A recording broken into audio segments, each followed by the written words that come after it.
Asalaamu calaykum waraxmatullaahi wabarakaatu. Waxaan tusi doonaa qaabka ugu wanaagsan ee loo xareeyo shaqooyinka UK.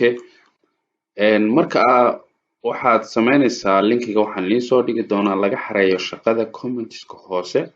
Markaad ku dhufatid wuxuu ku keeni doonaa pagekan. Markuu pagekan ku keeno bartan ayaad ka raadin doontaa adigu shaqadaad u baahan tahay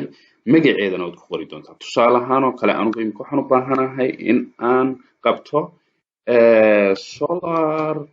PV oo kale inaan aniga sameeyaan rabaa shaqadaasaan raadinayaa waxaan ka raadinayaa London final job baan leeyahay halkan uu i keenayaa dabeed shaqooyinkan oo dhan ayaaba ma garanaysaa aan samayn karaa markaa shaqada waan ku dhufanayaa markaan shaqada ku dhufto haddii ay shaqo anigu aan qaban karo ay tahay oo documentska layga baahan yahay aan haysto shaqadaas ayaan ku dhufan doonaa tusaale ahaan oo kale imika shaqadan aan ku dhufanayaa service engineering kan oo kale energy storage markaan ku dhufto halkan apply buu i keenayaa apply markuu i keeno halkan aan ku dhufan doonaa halkan markaan ku dhufto bartan uu isii keeni doonaa bartan markuu isii keeno apply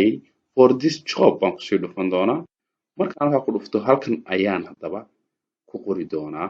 magacayga magaca awowgay halkaa magaca aabaha ku qori maysid last name-ka halkan waxaad ku qoraysaa da'daada halkan waxaad ku qoraysaa email-kaaga halkan waxaad ku qori doontaa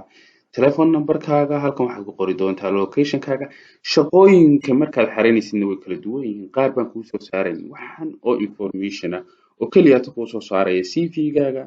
iyo gmail-kaaga iyo magacaaga iyo magaca awowgaaga keliya inaad gashid markaas waa intaas videoga ma rabo inaan kusii dheereeyo assalaamu calaykum waraxmatullaahi wabarakaatu